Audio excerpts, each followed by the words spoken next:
Right, welcome to another Insider Notebook here at Bleacher Report. James Palmer here with you for the next 30 minutes. I know it's not Wednesday at noon Eastern. We are doing this because of the holiday at 3 Eastern on a Tuesday. We might have a scheduling change moving forward with these. That's not yet completely solidified, but keep an eye out. But nevertheless, we have a lot to get to. I know there's a lot going on. There's a lot of playoff scenarios. You can ask me any of those in the chat about what's happening in Week 18. What do you think about your team potentially making a playoff run? I think the AFC is wide open. Might be the same with the NFC as well. Might be the most wide open field we've had in some time. But also, we're going to cover a lot that's happening with teams that are not in the postseason, teams that are already looking towards their 2026 season and what they could kind of do to change the course of their franchise to get into the postseason in terms of the next postseason. Again, go to the chat. I will look at it in between each and every one of these topics. We're going to go through them here. We have Trevon Diggs getting cut by the Cowboys. Not a great day for the Diggs household, but we'll go through that and what transpired in Dallas. Also, what the Raiders could be doing with that number one pick that they're slated right now to have and who might be making that pick. Also, Pittsburgh and Baltimore, two of our most seasoned coaches in John Harbaugh and Mike Tomlin. Could the loser of that game be coaching elsewhere after Sunday? We'll find out, and I'll give you the intel I have. Interest in Brian Flores, the defensive coordinator for the Vikings. Could he potentially land a head coaching job? We'll get to the bottom of that. Malik Willis, does he have a market? Made a lot of calls on this morning with the way that he played last week, and it's very, very interesting what might transpire for Malik Willis in the 2026 season. Also, offseason shakeups, couple of things I have my eye on that you should too, and will not include really head coaches in that. That'll be this last part in the coaching carousel about the latest about where things stand in terms of openings, how many could we possibly have, and who that could be, who's safe, who's not safe. We'll get to the bottom of it. Again, go to the chat. I'll look at it in between each and every one of these and try to answer as many questions as I can. We'll start with Diggs. He's released by the Cowboys. This is no surprise. This has been something that's going on between him and the organization for some time. It's something that Jerry Jones has hinted at essentially repeatedly through the course of the season. I remember doing that game in Denver where it was the Cowboys and the Broncos, and post-game Jerry Jones was asked, do you think Trevon Diggs ever plays again for this team? He didn't really answer the question. He kind of skirted around it, talking about things off the field that he needs to take care of first and get healthy. All of these different things that were going on in terms of the fit on the field that doesn't really work, and in terms of a litany of things off the field that also transpired to have this move happen. Now, what happens is he is now essentially there for waivers. It is a $472,000 game check he is owed in Week 18. That number most likely would deter teams to claim him off of waivers. He'd hit free agency and somebody can pick him up. Now, this is an interesting aspect because this is a starting caliber corner. Really, obviously, there's a lot to sort through. I mentioned the off the field things and things that transpired in Dallas. A lot to go through, but again, a starting caliber corner that you could claim as a free agent for your postseason push. Teams, to my understanding, are doing their homework, seeing if this could be a fit or something that they could obviously use for that postseason push. There was a lot of rumors out there about what happened with Trevon Diggs. I won't get into any of the rumors. I'll just say this, that it was essentially just time for both sides to part ways, and we'll see if he gets picked up in free agency before the start of the postseason. That's most likely what's going to happen because of that game check. All right, man, we got a lot on here already. Diggs been overrated. How safe is Pete in Las Vegas? We'll get to Pete specifically. We'll get to the Raiders right now at that number one pick for sure. Who's going to get Diggs very early? A lot of people are doing the how he going to make a call, how he's always making calls. Everybody's kind of trying to see what they need to sort through because there is some talent, and adding that to your roster before the start of the postseason is not something you don't want to overlook. Okay, the Raiders potentially could have that number one pick. And we know the team needs a quarterback. We know this quarterback class is not what we've seen in recent years. That 1-2 years ago, we're starting to shape up. Guys, might be the best quarterback class ever. Maybe that 83 class, but that 1-2 years ago looking really, really good with Bo Nix and Caleb Williams and Jaden Daniels and Drake May. It's just unbelievable. This group, not that right now, but it's still very early in the process. But the Raiders are looking at everything, obviously, that they can do to improve their roster. They have a litany of issues and holes within that roster. Obviously, quarterback is one that they're going to do a lot of work on. And there's other teams near the top of the draft that are going to be doing the same thing. I think with Vegas, a lot of people are looking at Fernando Mendoza, obviously with the Heisman. I don't think it's clear cut. I do think we need to continue to see Dante Moore play at Oregon and see if he kind of pushed himself, as he has not declared for the draft yet. That is part of this equation as well. But it is a very early part of the process in what's going on in evaluating these quarterbacks. There is so much to go through. I will continue to do these streams with you about what kind of transpires with everything that goes into place. There's the tape that all the college guys are going through. Then the graduate coaching staff hasn't really even met with any of these guys, hasn't really even looked at the tape of these college guys yet. They'll get involved. Then there'll be the pro day. Then there'll be the official visits. Then there'll be the combine. There'll be all these different things that come in, specifically the quarterback, a lot of pieces to the puzzle. It's just starting. What makes Vegas interesting is there is no offensive coordinator in place. Chip Kelly has been relieved of his duties, obviously. They've actually parted ways with both their special teams coordinator and offensive coordinator. We'll see if Pete Carroll's there to stay. I think that's very much up in the air. I think a lot of people are curious about Tom Brady and his increased role. He's been very active in what's going to happen and move forward with this group. He wanted Ben Johnson very badly, did not get Ben Johnson. We're seeing what Johnson's doing in Chicago right now, which has been outstanding. And where do the Raiders pivot from here? Pete Carroll recently did say he believes he has the backing of ownership. He thinks they have his support, and he has their support. But there are many people I've talked to around the league that have told me that, quote, the Raiders are a mess. And so when you have the number one pick, oftentimes you look for a reset to going who's going to groom that number one pick. Specifically, if it's a quarterback, where do we go from here? Again, no decision been made, but Tom Brady company, Mark Davis, John Spytek, everybody involved in what's going to happen moving forward. But I think it's going to be fascinating because they also have a lot of needs. There's teams like the Jets that have extra ammo. There's teams like the Browns that have extra ammo. Does somebody want to try to move up? We're still super early, and we're not exactly there just yet. In terms of Max Crosby, don't see him going anywhere. I know there's been a lot of discussion about that. I've always been told he's not going to go anywhere unless he's the one who decides, essentially, he wants to play elsewhere. A lot of them here. Coaching front office changes in Atlanta. We'll get to Atlanta with Freeman staying in college. Who do the Goats turn their attention to now? I think Giants. Who the Giants turn their attention to now? We'll get to that a little bit. I think Marcus Freeman, I'll just answer this now, kind of threw a little bit of the NFL landscape for a loop. I think the Giants were very interested. I don't think they were alone. Everybody's looking for that cultural change, and Marcus can certainly bring that with the youthful movement. He's an Ohio State Buckeye. Why wouldn't he be able to do all sorts of things in a new building? Let's get to Steelers and Ravens, because this might answer some of your guys' questions as well. Man, there's a lot going on here with the Falcons. Clean house completely. A lot going on here about the Falcons, the clean house completely, Matt Ryan, all of that stuff, unbelievable. Before I move on to the Steelers and Ravens, I do want to mention this. With the number one overall pick, I wanted to see what kind of success have the Raiders have with picking in the first round. So I asked Copilot, how many Raiders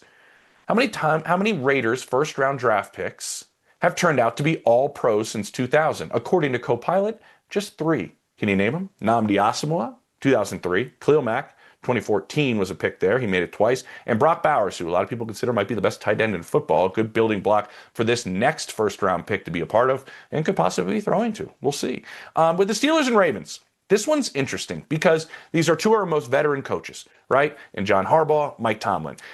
There's kind of been some buzz with fan bases on both sides, right? The fire Tomlin chants going on in Pittsburgh. A lot of buzz going on in Baltimore about this is time for John Harbaugh to move on. I would say this isn't the first year that these have happened because these guys win games, but they have not gotten to the Super Bowl in some time. We know that Mike Tomlin hasn't won a playoff game, I think, since 2016. Asking around the league, though, there is a different feeling this year than in years past. These two teams are playing each other in Week 18. Winner goes to the postseason. The other goes home and will not participate in an AFC that is wide open, that doesn't have Mahomes, doesn't have Burrow, and has a hobbled Josh Allen. You would think this would be a missed opportunity for the team that didn't get in. Again, it has a different feeling. I think ownership is going to have questions in both buildings, whoever comes up short, about what ended up transpiring. How did they come up short? Where does the blame fall? Is it time to make a change? I think those evaluation questions certainly will happen. Does that mean they will change? No. Just because it feels different when you ask people around the league, does that mean a change happens in either building? No. But you do have to look at what everything that is included in it, and this is kind of what I wanted to mention. With Mike Tomlin, this is year 19. And this is an aging roster. And if you're looking for a reset, if you don't make the postseason here, you got Aaron Rodgers who's getting older, you got TJ Watt who's getting older, Cam Hayward, Jalen Ramsey that kind of went all in this year. And if you need to reset this roster fully, does Mike Tomlin want to be a part of that? Because I do not think Mike Tomlin is ever going to be fired. I've asked around enough. I don't think anybody else believes he's going to get fired. I think there'd be a conversation that they would part ways and that potentially he would line up somewhere else. Does he want to go to TV for a year? That's always been on the table for Mike T. Other teams have always been very curious about his availability because they love the way he can set a culture and change a building and kind of be that leader of men so many teams are desiring. Would somebody end up trading for him? I'm not putting anything out of the realm of possibility if some teams think Mike Tomlin is potentially going to be available. I don't think the Steelers kick him out the door, but I do think conversations, if they don't make the postseason, will be had. And maybe Mike thinks it's time for a change himself. He hasn't hinted at anything like that, but I do think that feels like a different season than in seasons past. And with Harbaugh, I mean, this is a squandered opportunity where a lot of people thought they had one of the best rosters in football. They have a big offseason with Lamar Jackson, potentially a contract. I think he wants to stay there. I think if you listen to his comments, I think he has mentioned kind of how he wants to keep working with Lamar, even though there's been some speculation about his quarterback. But I just do think there is a different feel with both of these head coaches than there have been in years past. Remember, John Harbaugh does not answer to Eric DeCosta, the general manager. He only answers to Steve Bisciotti, the owner. I think that's an interesting thing to put in there. What do we got here in terms of the chat? Tomlin, there we go. If Bowles fired, is Bowles fired if they don't make a deep playoff run? I'll answer that now. I won't put that towards my bottom part. I like that you threw it out there, so I'm going to answer it. I think there are definitely going to be some questions in Tampa Bay right now. Over the last 7 weeks, they've played like one of the worst teams in all of football. I think his defense is ranked 23rd. That's terrible for a Todd Bowles defense. Yes, they've had injuries, but they've actually gotten healthier on the offensive side of the ball, and things haven't really gone the way that they went early in the season when we thought Baker Mayfield was an MVP candidate. I'm curious if he's 100% healthy. He doesn't look as decisive as he's been in the early portion of the season. This would be an epic collapse. I got a text from an executive on another team outside of that division yesterday that was like, they were gift wrapped this division. Just completely gift wrapped it, and they've squandered it completely away. That's a tough one to do, specifically in the division that they're at and some of the talent that they certainly do have. Let's go Colts rumors. I'll get the Colts. I will get to Colts, trust me. Falcons, I'll get to Falcons. Let's get to Flores here. Brian Flores, what I do think helps him, and it helps a couple of other coaches right now that are going to be looking for jobs in this cycle, is the success of Mike Macdonald up there in Seattle. He was a young coach, defensive coach specifically, coming out of the Ravens, goes out there and is playing with a team that is just outstanding right now. They're extremely balanced. They're very smart on the defensive side of the ball. They're very efficient on the offensive side of the ball at times. I think what he's done has helped Brian Flores, has helped Jesse Minter, has helped Jeff Hafley, has helped anybody on that side of the ball, Chris Shula, maybe from the Rams, in terms of landing a head coaching gig, as the in vogue thing has been these offensive minds and offensive play callers. Now, he is a free agent. That's why we're bringing this up. He did not get a new contract after both GM and head coach got new contracts. He has a different ability right now. When this season ends, he can interview with anybody. He can have any conversations he wants. He is essentially a free agent, and he has plenty of options. That's going to be the interesting part for Brian Flores. Not only does he have an ability to maybe get a head coaching job, which I don't think it's out of the realm of possibility. The lawsuit is still pending. I think that maybe might deter some organizations. I wouldn't say all in terms of hiring him. I also think those new head coaches will need a defensive coordinator. Those openings will need defensive coordinators if a head coach comes from a defensive coordinator spot. So I think he is going to have options, and a lot of them. And he's still a very good coach, and this was a very good defense. I'm interested to see what the Vikings do with this. I'm interested to see what Brian Flores does. I think he wants to weigh all of his options. Before I get to Malik Willis, which is fascinating, could Lamar be on the move if they lose, or is Harbaugh first to go? I would say this. If you remember the first contract negotiation between the Ravens and Lamar Jackson, I remember sitting at the Good Morning Football table, sitting in that week as one of the guest hosts with everybody, and arguing with everybody at the table why more teams are not calling about Lamar Jackson. I don't think that's going to be the case this time around. It got very contentious the last time. He wanted a fully guaranteed contract. Obviously, teams around the league were not doing that. How does this contract negotiation go? He doesn't have an agent, so he's negotiating with the team, him and his mom. How does that transpire? And if it does have some sort of contract where they are hung up on something, the rest of the NFL always finds these things out. They're not going to put Lamar Jackson on the trading block. What they are going to do is they're going to sit there and wait, I would think. Teams will call on their own. It could happen organically, and they could be curious about what it would take to pry Lamar Jackson away. I think the Ravens would be doing a disservice if they didn't at least listen. You always listen. If a team's giving you 3 first-round picks and you think these injury concerns are too much for you, even though he's a potential MVP every single time he laces it up, I think you do listen. I'm not saying anything's set in stone, but I do think Lamar Jackson has a far greater chance of returning to the Ravens than going elsewhere. But what if they wanted, like, hey, we want Malik Willis and 3 first-round picks?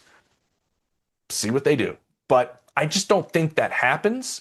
He's too good of a player, and he's too rare of a player. Now, there's a lot in play with Lamar, for sure, but I do think he's a rare, rare talent that you want in your building more so than you want playing elsewhere, but I do think teams would be very curious. Do you see JJ improving, or could the Vikings make a push for Joe B? Joe B's going nowhere. Joe B is not leaving Cincinnati. I know there's no certainties in the NFL. I would say this was pretty close to one, though. He's not going anywhere. I wouldn't be surprised if they also looked at adding another quarterback, though, in the room up there in Minnesota alongside J.J. McCarthy. Which coach should the Giants get? I mean, I think they have definitely a list of guys I want to go through. I think Marcus Freeman was certainly on that list. I think some experience, though, in the NFL is something that they might covet just a little bit. We'll see. What do you think of Kingsbury to Cleveland? I know Cliff has been very happy in Washington. Obviously, this past year did not go according to plan. I think if he does take another job, I think Cliff is going to be very selective in where he lands. I think he would want that quarterback spot to be something that he either picks or somebody he's either in love with. I think he was, this past cycle, to my understanding, extra selective, potentially maybe having one spot he would have went to. And I think he's going to approach it the same way. We still don't know what's happening in Cleveland just yet. Willis to the Raiders would be lit if we could get an offensive-minded head coach. Let's get to Malik Willis. This has been fascinating, right? He's just 26 years old. If you remember him coming out of Liberty, he had all the traits that you were looking for. He had arm strength, he had touch, he had mobility, he had some accuracy on his deep ball. He had the ability to break tackles. He had a lot of traits. The issue and the knock was he was playing in a very simplistic offense at Liberty, even simple for, I'd say, college standards, and he wasn't developed in Tennessee at all. Well, he goes to an unbelievably good quarterback incubator where he's working with Matt LaFleur. He's working with Jordan Love, who, by the way, was mentored by Aaron Rodgers. And man, there's a lot of quarterback knowledge to be had there. And he goes out and he's played in 4 games. He's had, a lot of run in 2 of them. And I think he has, 3 touchdowns. He's run for another 2. He's 145 quarterback rating. I think you've seen him have complete command of the offense. He's been poised in the pocket. He's been able to manipulate the pocket very, very well, which is a trait, if you ask around the league, that not all quarterbacks have. And he was displaying that. I talked to a couple of decision makers today who kind of hinted, we were kind of looking at him already to help our team, maybe as a backup or something that they were interested in. They're like, man, we're not going to be able to get him now. The price is going up. He is going to be a hot commodity because of the draft quarterbacks that are there, and it may be a thin group. There's definitely plenty of quarterback-needy teams. I had a list here in front of me that I was looking at. You could say, in some capacity, that Miami, maybe even Atlanta, Minnesota, Las Vegas, Arizona, the Jets, all could be looking at quarterbacks. You could probably add some teams to that. I don't think the Colts are maybe doing it. I think they might want to bring back Daniel Jones. That would be my thought right now. But if you look at all those teams that could be potentially interested in quarterbacks and maybe a thin quarterback class, where does he go? How aggressive is somebody going to be towards him? I kind of floated some numbers out to some people. Is he going to get 15 million, 20 million? Could you get him for? I kind of heard back that might even be a little rich. I think with incentives possibly could get up to that number. But I think teams are going to be interested in Malik Willis. I think he's got himself some money here, and he's been, having the way he's played really increased his chances of landing another spot, getting a chance to be a starter, and maybe with incentives, get himself a really, really good payday.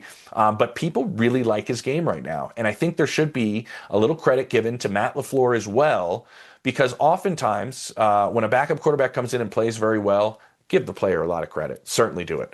But if you ask around the league, it's the guy who runs that room, that offense, that play caller deserves a ton of credit. And I think Matt LaFleur does that too. What I've heard from people is Matt's a great coach, but I think Malik Willis might be able to play.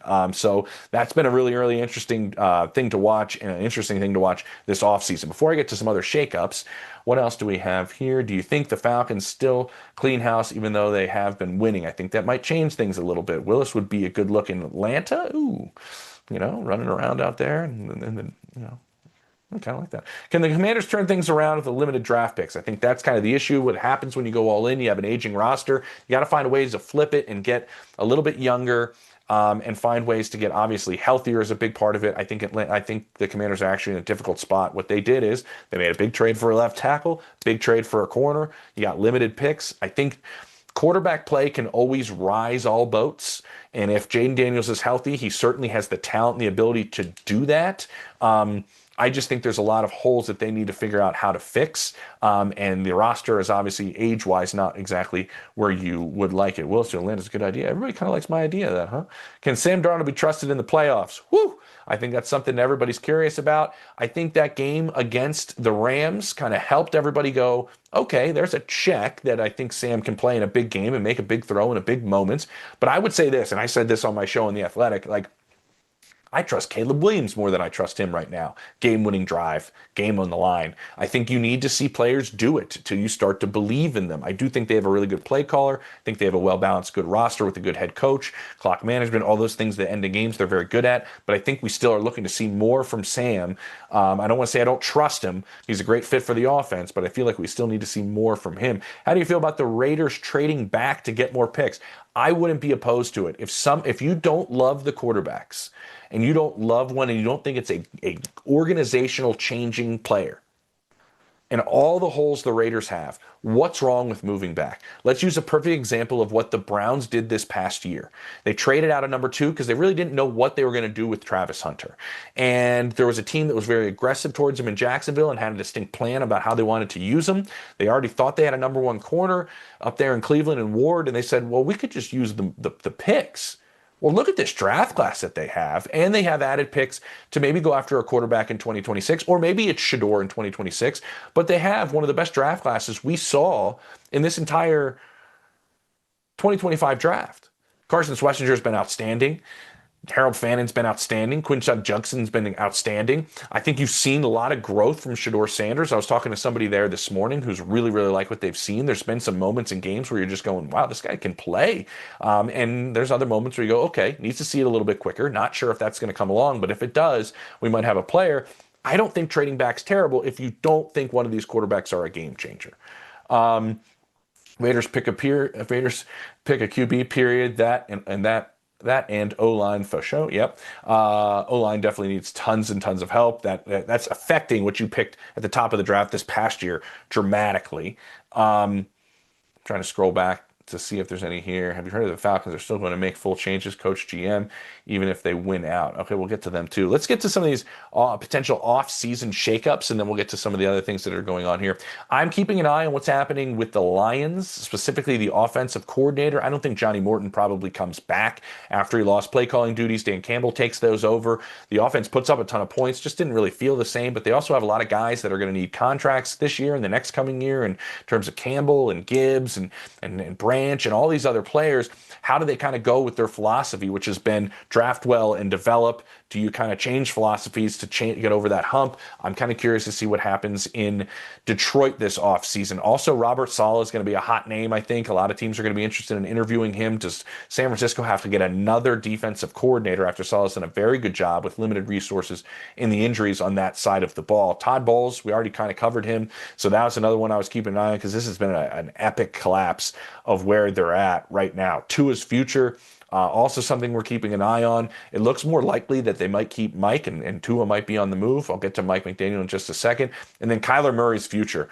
Like I mentioned, this quarterback landscape is going to be interesting. Teams are interested in Malik Willis for a reason. I think teams could be interested in Kyler Murray for a reason. A lot of people around the league believe he is not going to be playing in Arizona again. Okay, the coaching carousel stuff is a lot of what you guys are asking for on here. So let's kind of get to that. McDaniel's not a head coach. He's an average OC at best. Whoa. Let's see, what else do you got?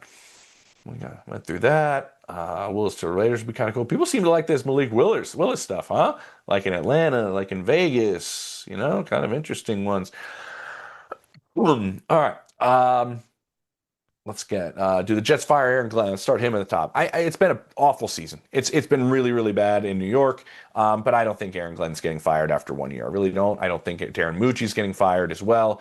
Their general manager. They are banking on all of these picks that they have collected for the 26 draft and for the 27 draft, which a lot of people think is going to be absolutely loaded, and they actually slated some of these trades to make sure they got picks in 27. So I think they might be given some time to take care of this, but it has gone terribly wrong. In terms of the entire landscape, we already have 2 openings. I think there's a good chance we have 6 or 7. Don't make a joke.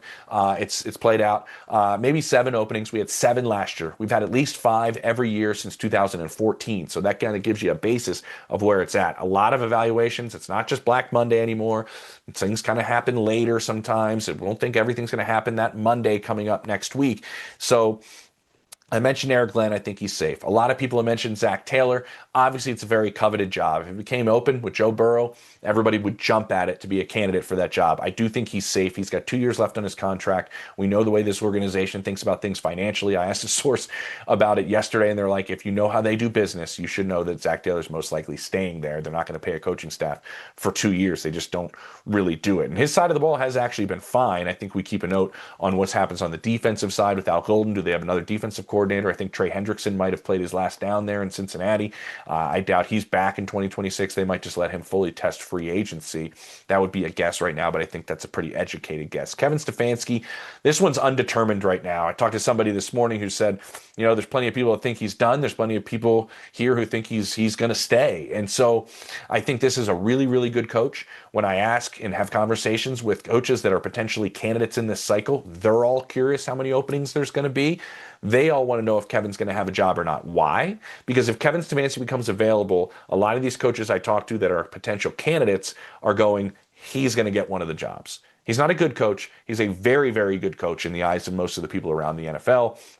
So his future is very, I think, everything in Cleveland is clouded due to the departure of Paul DiPotesto and how that changes the organization. I mentioned the rookie class that they had, the added picks they have moving forward. I still think nobody really knows what's going to happen with Kevin Stefanski. I just know he's a very good coach, and the other people in the cycle are waiting to see what happens because they know if he becomes available, he will have a job. I think Arizona is going to be tough. I like Jonathan Gannon. I think Michael Bidwell, their owner, thinks Jonathan Gannon's a good coach. But man, this has been just in the opposite direction they thought this year would go. He got better in each of the consecutive years leading into this. But this has just been bad. I know the injuries are just abysmal. Maybe that saves him. Maybe it does. But this one doesn't look great right now if you ask people around the league for their opinions, and that's kind of what I've been doing. Raheem Morris. There's a lot of questions in here about Raheem Morris and the Falcons. I think you have to remember there is a firm already in place in the organization that has been hired by Arthur Blank to evaluate everything. This is not uncommon. This happens around the league. It oftentimes more so happens after a coach has been fired and the firm is part of hiring the new head coach and evaluating what's happening in the building. But that's going on right now. You got Matty Ice, who potentially could become part of that organization in terms of the front office, maybe like a Chris Spielman type of role that you've seen before in the past with the Vikings. And so Matt Ryan, by the way, we played against each other in high school. I think this little run they're going on here is worth noting because there were a lot of people around the league a couple of weeks ago that I talked to that said, yeah, this is a done deal. I think that coaching staff might be out. But now when you look at what's happened, and they've won 3 straight, and standalone games do matter to owners in the NFL. Arthur Blank is a very present owner. He understands the way teams finish are very, very important. And you look at what they had on that Thursday night game when the whole NFL's watching and you're the only game. They win that game. Then on Monday night, the whole NFL's watching and you're supposed to get boat raced by the Rams and you win that game. And what if they win this game against the Saints and you finish yourself on a nice little streak? Does that do enough to save Raheem Morris and this coaching staff's jobs? We'll find out. I do think it's shifted things just a little bit because of the way that they're playing, the way that locker room is playing, the way that locker room is playing for Raheem and the rest of the group. Is there some changes potentially happening? You would think so. Is this ruling out full sale sweeps? No, it's not. But I think it's worth mentioning that these things do matter to Arthur Blank. And overall, it just seems like, though, in the minds of a lot of people around the league, this is still more likely to be a change than not. But we'll find out. This surge at the end could be something. Man, do they have some talent? It makes you go, what happened in the middle of the season when you saw the way they've won some of these games and the way that Bijan Robinson has played, and they didn't even really have a healthy Drake London, but they still go out there and beat the Rams. Mike McDaniel, I still think there's a greater chance he stays if you ask around. I really do. I think they've played well the back end of this season, even after the shakeup that they had, even after changing quarterbacks. Quinn Ewers gets a win out there. I think he might have less say with whatever new GM comes into place, which they still haven't decided yet. But I do think there's a greater chance maybe that Mike stays. If he's another one like Kevin Stefanski becomes available, I think teams will be interested in him. I mentioned Pete Carroll already. I think with the Colts, obviously, I want to mention this really great article by my friend Jordan Rodrigue over at The Athletic. We worked together there. She had a great article on Carly Ursay-Gordon and kind of behind the scenes of what she is, what makes her who she is, this new acting owner for the Colts. And she has some big decisions to make. I think there could be decisions in Indianapolis. Chris Ballard's been there for 9 years with one playoff win. Shane Steichen is 25-25. I think she has to evaluate both of those individuals. I think Shane's gotten a lot of that out of that roster. I think Shane did a really good job with Daniel Jones. What is next for both of them? I think she likes both of them. I think she has a very good relationship with both of them. It would be a difficult decision to part with somebody, but I do think there's going to be some serious evaluations with the Colts, even though it's a fractured leg and then an Achilles for Daniel Jones. This is one of the few teams that has started, I believe, 8-2 ever in the history of the NFL that didn't make the postseason. So we're going to get to know more about her this offseason, but we always are a little more curious when we don't have tendencies of ownership to rely on in how we look at how they entirely do business. And the Packers, I think it would be absurd, but we'll see what ends up happening. Most of the people I talked to around the league also believe it would be absurd. Does Andy Reid retire after this game against the Raiders? I haven't gotten any inkling that Andy Reid is going to retire. I think if you're looking for the Chiefs' future, I would keep an eye on what Matt Nagy does. I always thought that there was potentially a succession plan there in place for Nagy to take over in Kansas City at some point. He's also a free agent. But I think Andy wants to stay with Pat as long as possible, I believe. But they're entering a whole nother era of Patrick Mahomes, Andy Reid. We'll see. I also know Andy's not going to do some big hoopla. He's just going to more or less tell ownership, I think I'm done. Will Morris be fired? Kind of covered that. If the Vikings don't go on this little win streak, would KOC be on the hot seat? Man, that's a really tough question because I would say this. Kevin's one of the best coaches in football, right? He's won Coach of the Year. Everybody thinks the world of him and what he develops in terms of quarterbacks and what he's done. He put all their eggs in the J.J. McCarthy basket, and as of right now, it looks like they whiffed, and they spent more cash than any other team this past offseason. And so I do think any other type of coach might be a little bit more on a hot seat than Kevin, but I do think they understand how good of a coach he is. But missing on this, if he did miss on this, we'll see. I'll still give J.J. McCarthy another year for sure. It's an interesting question, obviously. Mike Kafka staying, it doesn't look great, obviously, with the way things have gone. I would assume he's most likely not. What will Matt Ryan's role be in Atlanta? Kind of like, I don't think it's been solidified to my understanding just yet. It's been conversations about how he can come in, help that front office, be someone that can be used in terms of advice and an advisor in that type of role. I think Tony Boselli has done kind of something very similar in Jacksonville. Obviously has a great title there while he's working alongside James Gladstone, but he's kind of that guy that knows the building so well, knows everybody in the building so well, knows football so well, and has a pretty large role. I don't know if Matt's would be that large. I don't know. Nothing's been really solidified, but I do think they would like to have him around. Who will the Titans hire? Man, I don't know. I really don't know. I mentioned Zach Taylor. He looks like he's going to be safe. Unfortunately, Shane is still with the Colts. Titans, I think I think they will look at somebody like Vance Joseph. I think they will look at somebody like Jesse Minter. I think they will look at a lot of these guys. But what you do on the offensive side of the ball is equally as important in developing Cam Ward. So if you need to change your whole culture, which they do, they need a complete reset, which they do. Hiring the right guy for that is important, but also getting the right guy for your quarterback is also extremely and almost equally as important. But I do think there's a lot of guys that they are that I mentioned today. They are listening. They're interested in. Okay. Which college coach has the best chance of landing a job in this cycle? Now with Freeman out, I don't know if any of them actually have a crack. To be entirely honest. Hot young GM candidates. I'm going to save that for next week. We're going to do that because we are over time by 5 minutes already. I'll give you some of these young GMs candidates. There's a couple of them out there. I'll give you some young defensive coordinator candidates. I'll do that probably too. Probably someone named Mike. Does Mike McCarthy have a guaranteed head coaching chance? That's the last one I'll answer. I don't think it's guaranteed by any stretch. Do I think he will get interviews? I do.